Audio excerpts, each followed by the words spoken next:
What up, friends? It is Monday. Cheers. Got a Joe Rogan mug. It's my favorite mug. It's from a friend. Oh, yeah. Some delicious coffee. We're going to chat about UFC 221. Rockhold and Romero. Why am I wearing these even though no one's talking to me? Just got a little mic here. I thought it would be a little sweeter for the hang. Romero versus Rockhold. We also got some Mark Hunt versus Curtis Blades on this one. And what up, Quadrex? Little this sign. Curtis Blades versus Mark Hunt. Dig it. Dig it.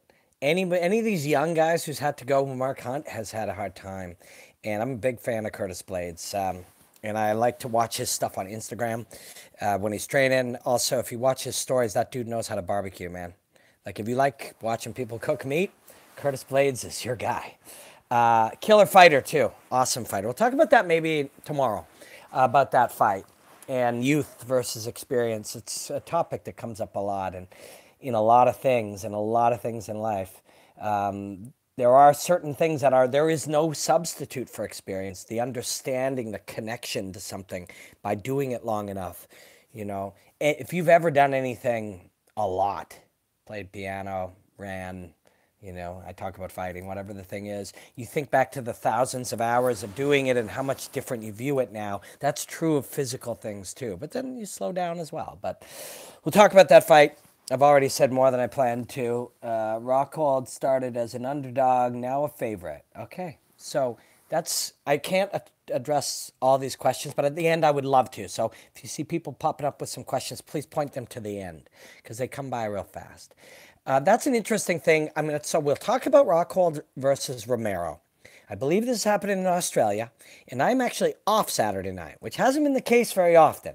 So I'm going to be here hanging out with my friends, watching fights and getting a little tipsy. And so I would invite you guys to join me on my Periscope. I'll have it up on, maybe I'll even do a little tag on here because we're going to have a little party and we'll invite you guys to come along and watch fights, at least the main two fights with us, okay? Romero Rockhold, I'm super pumped about. We're going to talk about the fight itself. We're going to talk about these two individuals. We're going to talk about the dynamic between them. That's always at play. When we talk about those things, usually we're looking for greater truths. Greater truths that will point us in the direction of looking at fighting differently and ultimately, hopefully, looking at anything differently because it all connects, right? The grander understanding of things can help with the grander understanding of all things. But so we will look at this fight. We will look at these guys. But there are other topics that come up often around things like this. One of them, you know, pay-per-view buys. Just so you know, I don't have an interest in how many other people get influenced to make a purchase. That is not of super interest to me. I know the reason it is to some people is they have an interest in the success or failure of the UFC in these moments. But in the grand scheme of personal career in terms of where we can expect to see you working as an MMA analyst. Well, quick interrupt. I won't answer all those questions, by the way, but I do get distracted easily. Look, there's a shiny thing. Actually, this is a large chip that we bought in Vegas. I am doing some work for KSW starting today. UFC ratings are down. Well, we'll chat about that for a second, my opinion on that. I'm doing some work for KSW starting today, some breakdown work. If you go to Instagram at Robin Black MMA, you will see I have about 10 one-minute breakdowns this week. Hey, what up? Doing some KSW analysis for their next show, which is coming up March 1st or 3rd. I'll get all that information going right after we get off here. I'm also going to do some work for World Series of Fighting Global. We're talking about that tonight. So a lot of stuff going on. I'm commentating TKO next month. Yeah, KSW does rock, man. Greetings from Amsterdam. Greetings to Amsterdam. So, anyways, because of the nature of YouTube and hanging out and being able to chat, you guys take me off topic often, and that's okay. I love it. Yoel Romero versus Luke Rockhold. Again, I was saying in these side conversations, I'm always most interested in the fight itself. I don't have a lot of interest in what they're saying to each other. There are times that can affect, you know, on my Instagram page, I think it's also on YouTube, you'll see my McGregor, little flashback, 1 minute classic breakdown, McGregor Aldo. A lot of that was, what happens is moments in time are created in fights. The way we talk about fights often is, you know, Romero's a way better wrestler. But Luke Rockhold's got more dynamic kicks. Yeah, sure. But wrestlers have to grab people. And wrestling begins at the moment that you get a hold of me. Closing the distance, you know, initiates it. But by the time you get a hold of me, that's when wrestling begins. My job, if I'm Luke Rockhold, is not to get grabbed. So the priority isn't out-wrestle this guy. I also don't think, oh, well, since his attribute in wrestling is 93, if it was a video game, and mine is 79, I guess I'm fucked. You can't think that. You have to fight, right? So the job of a Luke Rockhold is to move his feet. But the way we perceive fighting, the way we see it, the way it's described to us, and this I'll tie into the UFC ratings that you were talking about earlier, is based on old presentations. So there are old ways, old ritualistic ways that people in sports and television describe things.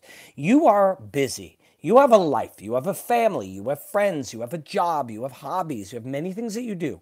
So the way you're going to gain information about fighting or any other interest is via a television or YouTube or whatever. Television is old.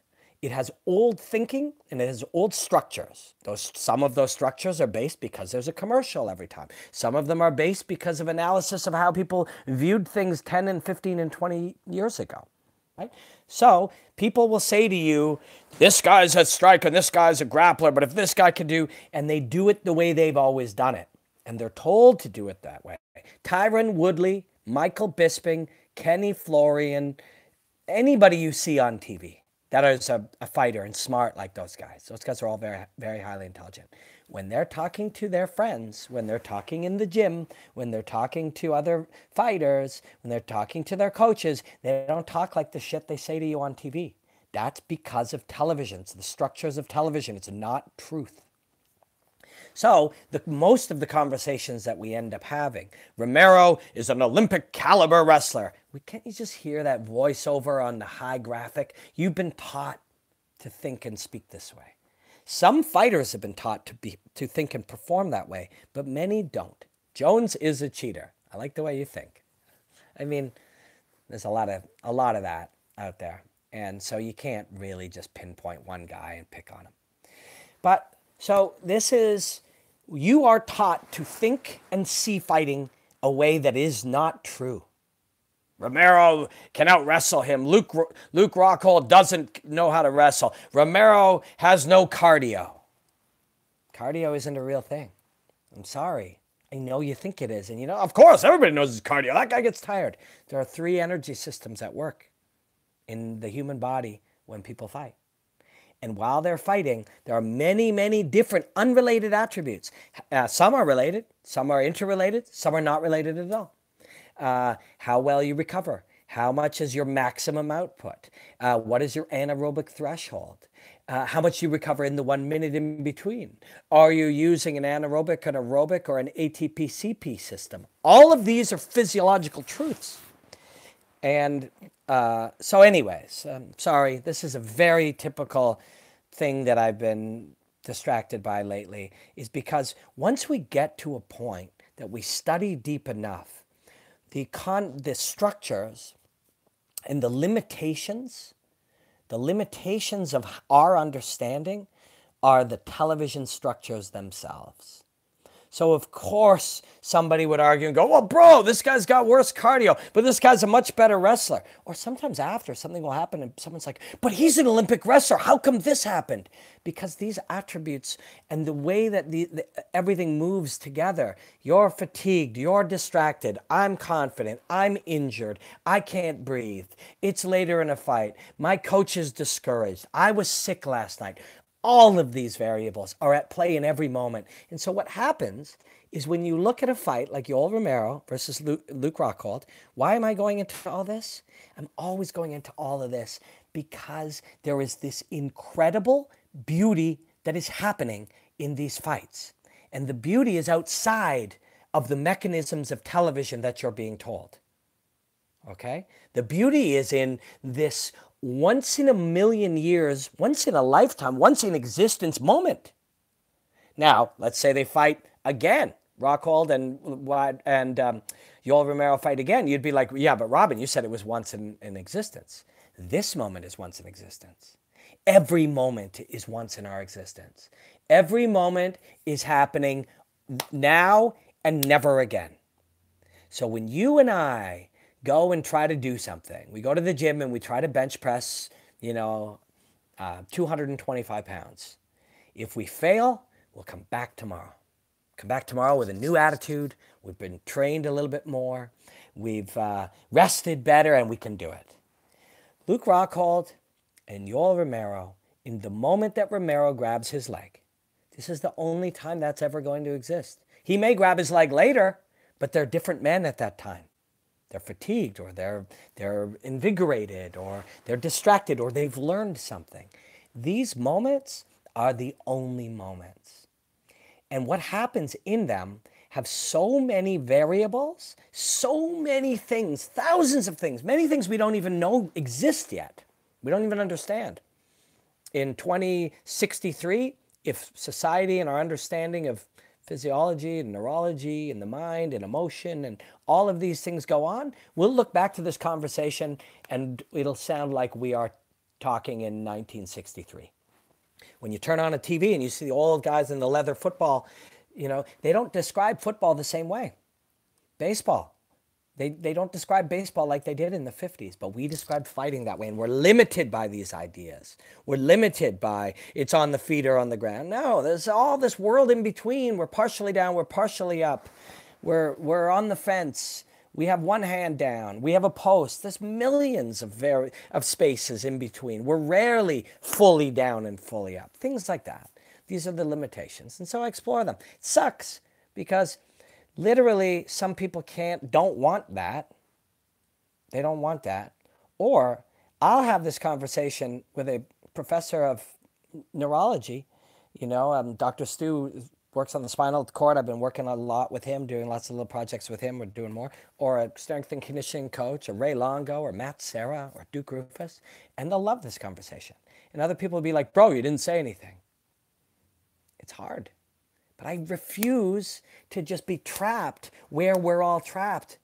I'm lucky enough to get to do this and make my living doing this. So rather than just be the next guy to say knockout power with both hands, or he's dishing out some vicious ground and pound, I'm going to push these boundaries so that we look at it differently, because we're trapped. We started making attributes. Who's the better striker, wrestler, or jiu-jitsu player? Who's got better cardio? And, who knocked out who before? And then we start adding, who's got better precision? Who's got better speed? What about hand speed? Who's got better footwork? Who's got better angles? And we just keep doing it and then comparing and showing, offering opinions. That's how baseball got to be how it is. So baseball, in its formative years, became about statistics. Now, if you look at baseball, it's all just fucking statistics. And if somebody doesn't do something, if someone doesn't do something right now, the idea that all of these ideas about the art of fighting, what is actually happening in between two artists, the physics, yes, the physiology, yes, but the artistic elements, they'll be gone. And we'll never be able to mine this path again. We'll be trapped in striking, grappling, wrestling, jiu-jitsu, ground and pound, who's got better fence work, who's got better takedowns, and just comparing things based on our opinions. So instead, we go out and we look at it from as many different views as possible. And so this is just another fight. I'm just having another conversation about martial arts. If you're still here, you popped in because we were talking about Luke Rockhold versus Yoel Romero, but for the most part, we're talking about martial arts themselves. These are two, so it starts with who they are, right? The fight starts with who and what they are. So Yoel Romero, and this you can see a lot of, if you go back on my YouTube channel, I talked about a lot in the upcoming fight between DC and Stipe Miocic. And I used Stipe versus Francis as an example. Genetically speaking, we are all different. Now, we all have the ability to improve, to push, to be able to add to our strengths, to grow anything. Some people argue that knockout power is God-given. And then at the same time, some coaches even, at the same time, a coach will see every day one of his young guys get stronger, be able to deliver more power. They see the improvement. But at its root, we are all very different. And when you look at this fight, Yoel Romero, let's say that these guys never fought mixed martial arts. I can't see all your questions right now, guys, but I swear we're going to come back and do some questions at the end. I'm just spitballing some of the things we've been looking at. So Yoel Romero, let's say these two guys never did martial arts. They're athletes, and let's say they do track. Yoel Romero's a little tall, but man, that guy be a good sprinter. You see it in his body. You see it with the way that he's able to accelerate. You see it with explosive nature. You see as he fatigues later, it's not bad cardio. He's got to train his endurance. If we train him to be a better long distance runner, he will become a worse sprinter. Okay? That's just the truth. If you take an Olympic sprinter and you start training him on, 5,000 meter tracks, he will become a worse sprinter. And Luke Rockhold is more of that middle distance runner. Mike Bisping is the perfect example of that. But Luke Rockhold is that middle distance runner, able to generate a lot of hot burn, but able to go a little longer. Not a pure endurance athlete like Nate Diaz or Nick Diaz, but more of that 800, 1600 meter runner. And in the long run, it's my belief and the belief of many of the top strength and conditioning people that is maybe the prime for fighting. Because what happens when Yoel Romero, and Mike Brown, the coach down there, and Dean Thomas, they're friends of mine. I get to chat with them when I'm on the road, and I've really explored a lot of questions with those guys about their different athletes. And Yoel Romero, you can see him. He does backflips, he sprints, he can do crazy things that most people can't do. But he can't do that in the 4th round or the 5th round. Why? It's genetic. The things that make him great at explosiveness, ATP, CP system, and his anaerobic system, make him less of an endurance athlete. If we want to change that, we will sacrifice what makes him great. So we will make him have more endurance. He will have slightly less acceleration and explosiveness early in the fights, and that's his biggest strength. But maybe he's got so much that we can sacrifice a bit, and maybe that's what they've done. He's got so much additional force that he can generate. Maybe we'll bring it down a little and raise it up so he's a little more dangerous in rounds 3, 4, and 5. Because that guy's an incredible athlete, incredible martial artist. Another thing I did, water, if you look back, water, the study of martial arts, and I talked about the blend of athletic training and martial arts training. And that's on the front end of what they're doing now at the highest level. So that's what he is. Luke Rockhold's that middle distance runner. Not gonna, if you measure the power generated by each guy with their best technique in the first 4 minutes of a fight, Luke's is a little lower. But if you measure it in late round 2, a little higher. Late round 3, a lot higher. Late round 4, a lot higher. Late round 5, a lot higher. So you're Luke Rockhold. What are you going to do? You're Stipe Miocic facing Francis Ngannou, one of the great, sprinter-style fast twitch athletes in the game. What are you going to do? You're going to prioritize survival in the death zone. The death zone is the first 8 minutes. So your priority will be to survive, to be safe, to be technically sound, defensively sound. Pay attention to your defensive assignments. That's what you do. That's what Luke Rockhold's job to do is.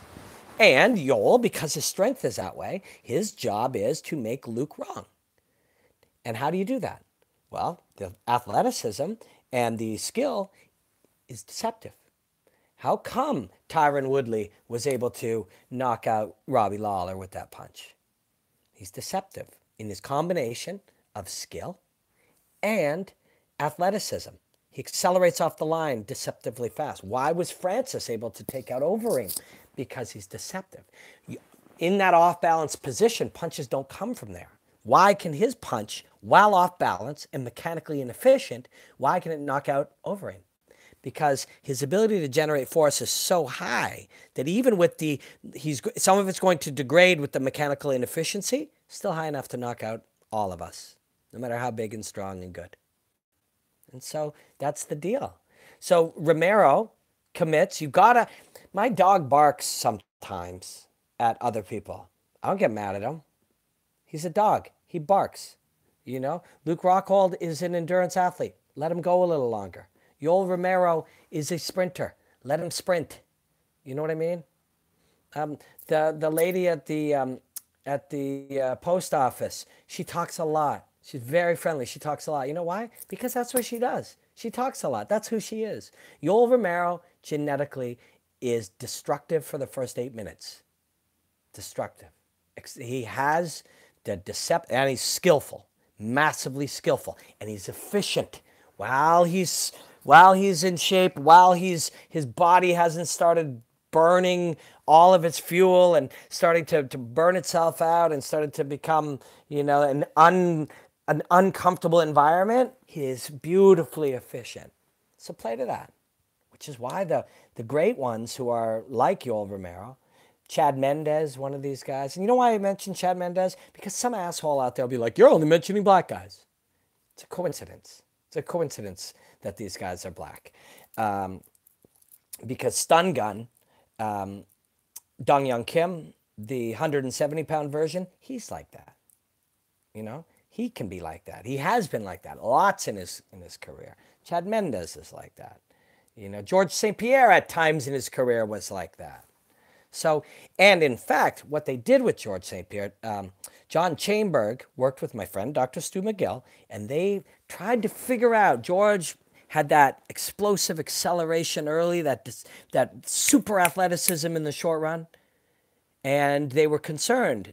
Later in his career, we want him to win rounds 4 and 5, and he did.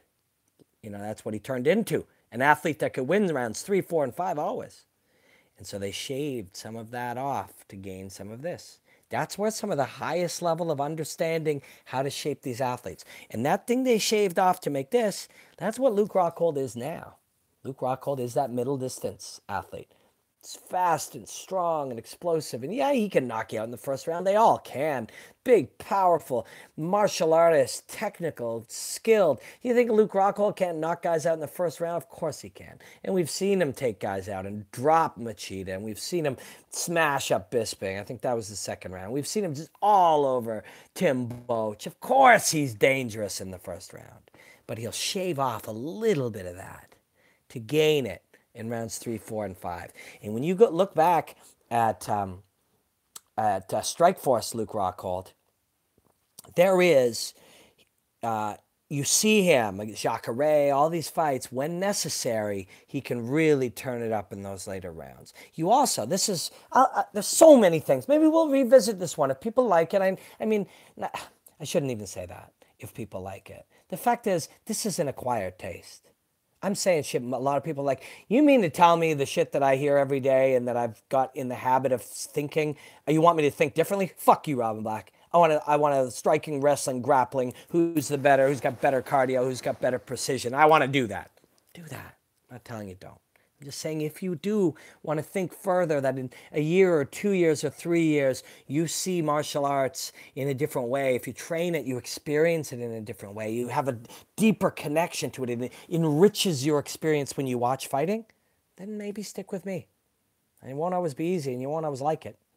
And sometimes I'll sound like a nonsense nincompoop. But I'm committed to it. I'm committed to taking us a little further in our understanding. But yes, so Luke Rockhold, last thought, we got Southpaw versus Southpaw, right?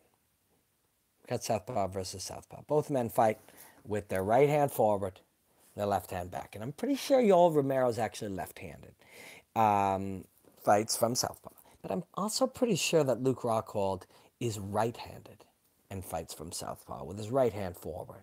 because he started making that right hand, that right hook, and sliding off the line and drawing you in and making you commit on the front hand with the right hand. He started making that like a staple of his game, and it's really smart to do that. Really, really smart to do that. If that is your power weapon. Michael Bisping, coincidentally, took Luke Rockhold out right-handed. I'm guessing that Luke Rockhold is a right-handed southpaw, so his was in the front. Bisping took him out with a left hook. And Bisping, not a lot of people know, Bisping is a left-handed orthodox. That means it's his front hand that is his power hand and his most skilled hand. So we went power hand versus power hand on the front, which is some Bruce Lee shit. If you look back at Bruce Lee's thinking at the time, I'm trying to see here. So, and you're seeing it in reverse, but in mine, this is his front hand.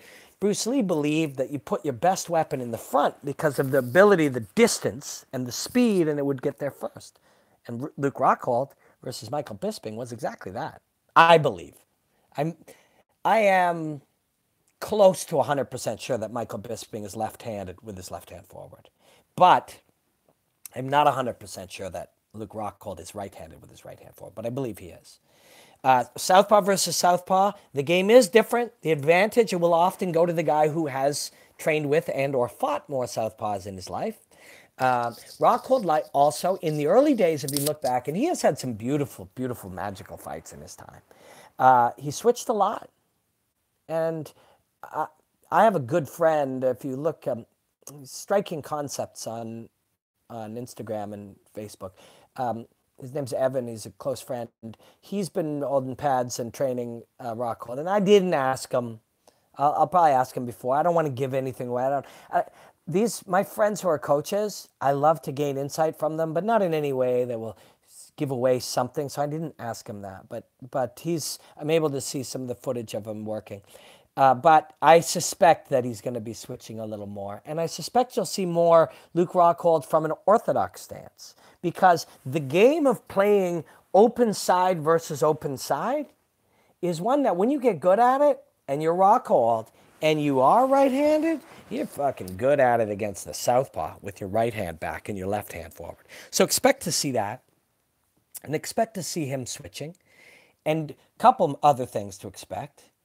While we were talking about how the language has changed and our understanding has changed, and much of what's being described is kind of ancient scrolls of talking about fighting the way it doesn't really exist anymore, or at least not the way it's understood anymore.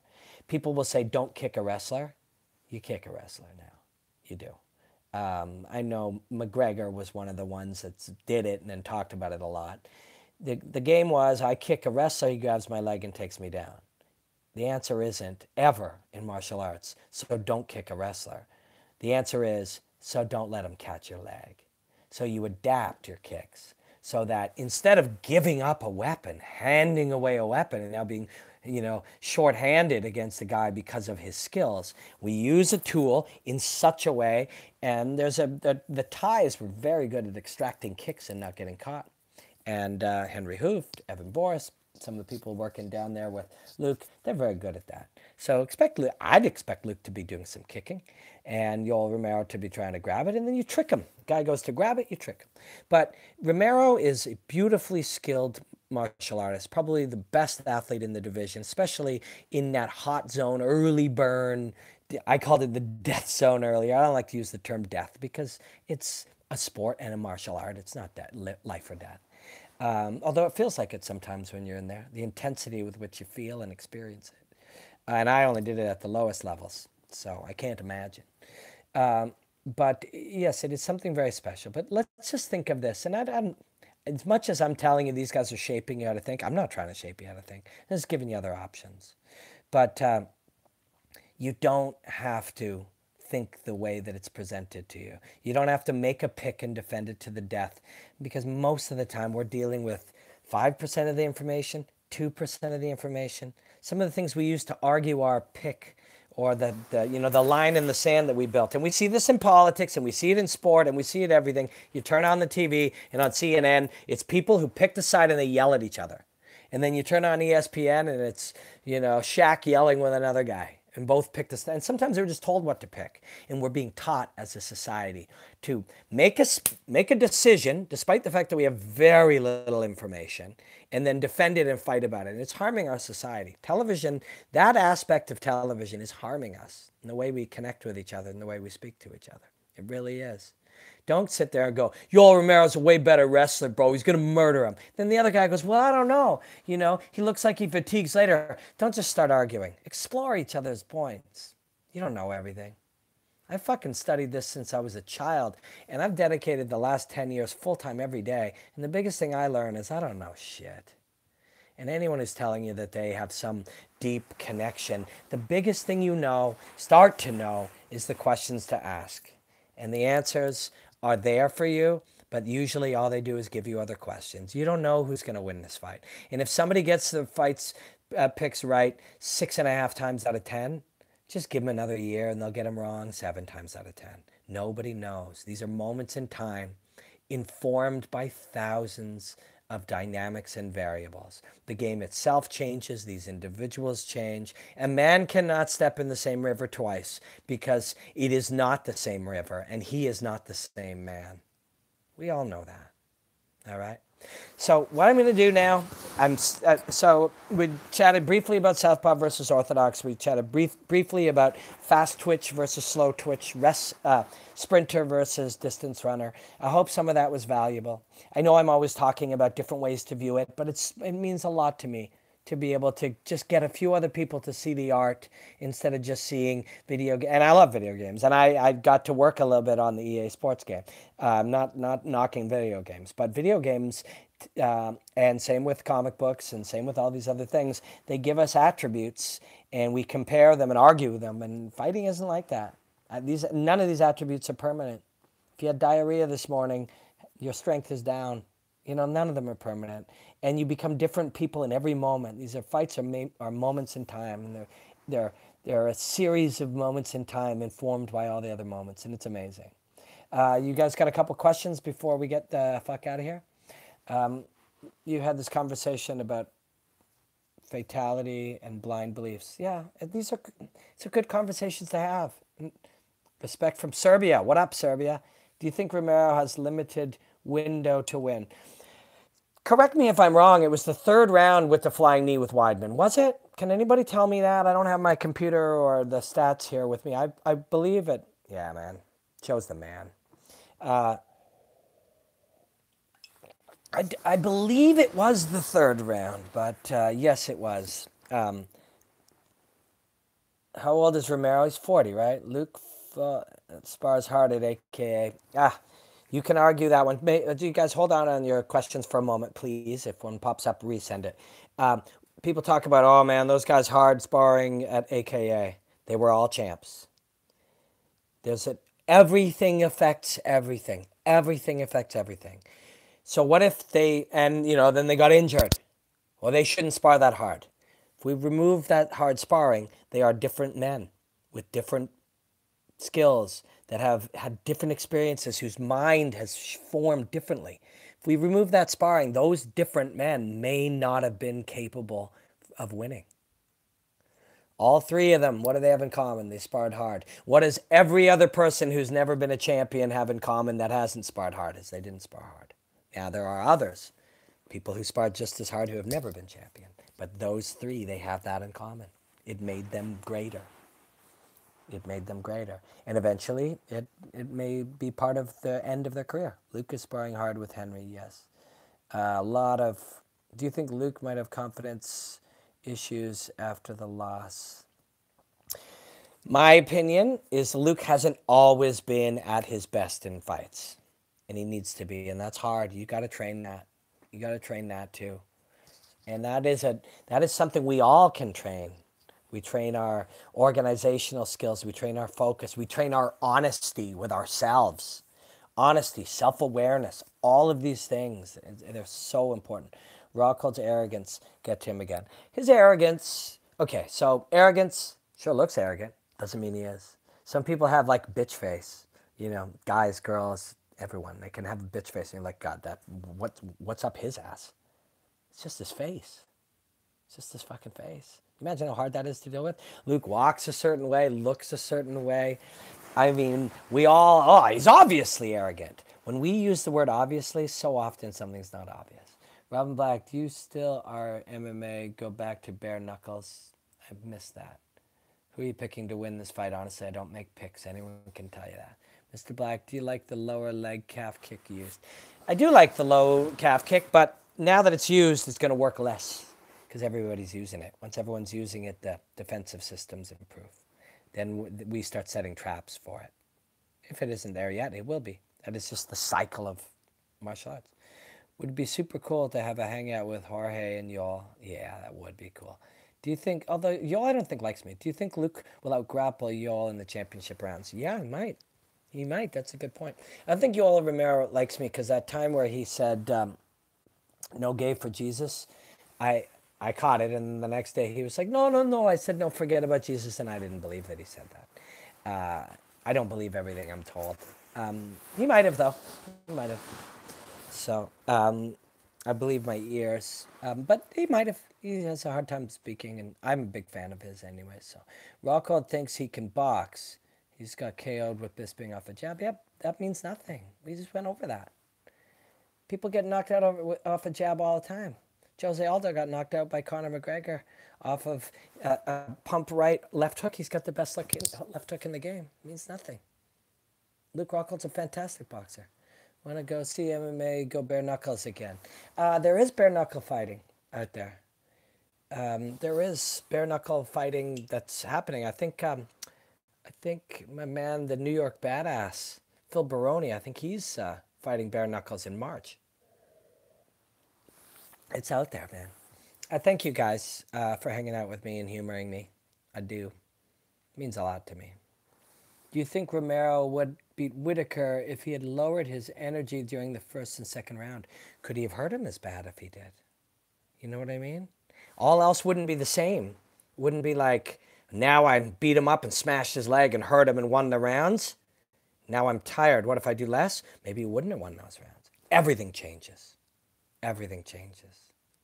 So, no, I think fucking Whitaker's the real thing. Whitaker's the real deal, man. When you go and you literally have blown out your leg, but you talk about awareness, not only self-awareness, but situational awareness. You love Rogan, and these are priceless. Oh, thanks, man.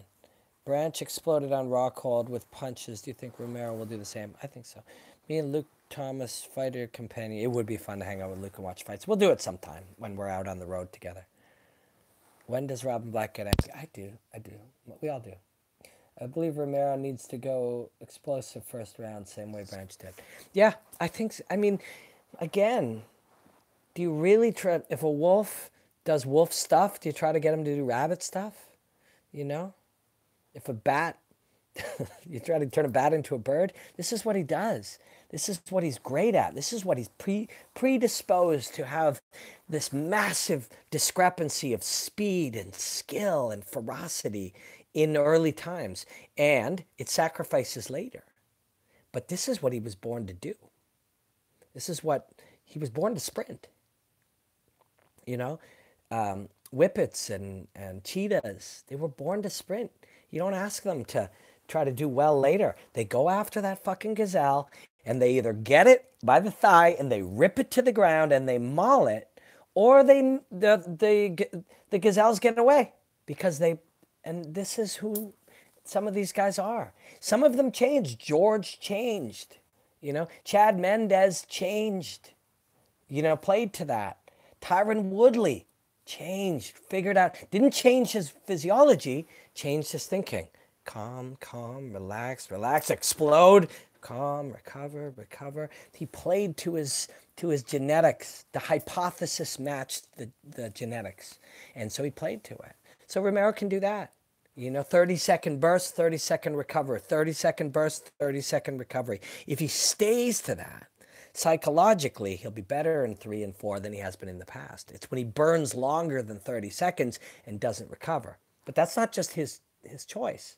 Luke Rockhold knows that. So if this guy burns for 30 and now he wants to recover, Rockhold makes him work for 60. So that now he has burned hot, burning sugars for 90 seconds. He didn't want to do that. He wanted to recover for 30 in the middle, and he didn't do it. And that's what you do. You try to use that against him. So if you're Romero's coach, do you calm him down? Do you teach him different? Yeah, but it's skill too. He has a lot of skill. You know, with Vitor, Vitor would commit and burn, and either you go down or he goes down a few minutes later. But Yoel's got the coaching to be capable of it, and then maybe the mind to be capable. Any advice for wanting to start an MMA podcast? Plus, where do you get all your knowledge? It's fascinating. Respect from the UK. Thank you. My advice is start, and the answer to knowledge is be curious and just keep asking questions and keep looking.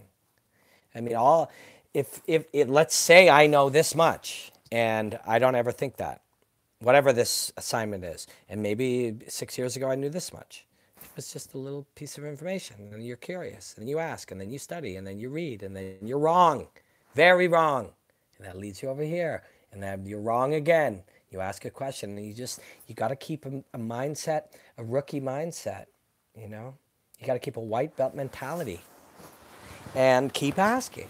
And there are times where I thought I was smart, and I thought I was an expert, and those times I stopped, and I limited myself, and I went backwards. And other times where you realize, the only times that somebody asked about getting angry. When I get angry is when people mistreat fighters and fighting. It's when people who've never fought, and I know that's a discrepancy. Oh, my friend Luke, by the way, somebody mentioned Luke Thomas. Luke was talking about how people will sometimes not return his calls if he was critical. And my answer for Luke and for everybody else is you don't actually need to be critical, because you're not qualified to be critical. Trust me, Luke is a good friend. I admire him and like him, so I am not casting shade. But for all of us who have not fought, we are only dealing with 2% or 5% of the truth of the situation. And if Dustin Poirier doesn't call me back because of the way I was critical, it's probably because he doesn't think I'm qualified to be critical. And the truth is, I'm not. I'm qualified to observe, but I am not qualified to say this guy was weak this way or couldn't do this or is lacking in this way, because I don't know what the fuck I'm talking about. None of us do. If you've never been kicked in the face with blind in one eye, unable to breathe, with burning in your lungs, when you can't put your hand up, and you can't hear, and the cortisol in your body is so high, and the panic is set in, and you've never experienced that, don't anybody get fucking rude to Luke here. This is my friend. I brought it up only because he brought it up. And I found it to be an interesting conversation I wanted to explore with him. We are not qualified to do that. The audience thinks we are, which is why we'll have an audience if we do that. But the fighters know that we are not, and the coaches know that we are not. It doesn't matter how much war I watch, I am not qualified to talk about what's happening when the military is in the Middle East. And they know that, and they won't let me do it, and they won't accept it, and they'll never think I'm qualified to do it. I get away with it a tiny bit. I had 9 professional mixed martial arts fights. I wasn't very good, but I kept at it, and I got kicked in the head and embarrassed and shamed and hurt and taken out on a stretcher and laughed at.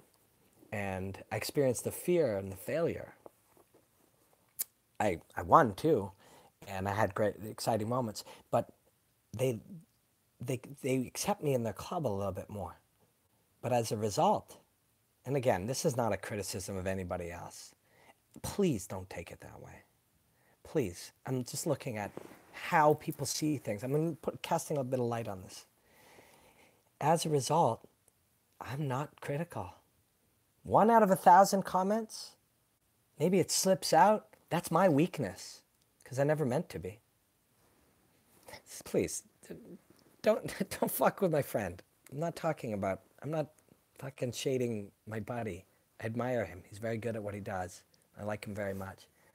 But I don't do it. I don't say this guy's bad at this or this guy's not trained this way or he made this mistake, because I know that it's not a mistake. It is the best you were capable of in the moment.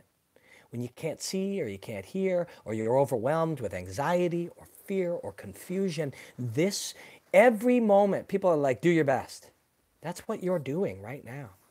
When you go and you try to do anything, you're trying to do your best. You're doing your best. What you were capable of in this moment is by definition your best.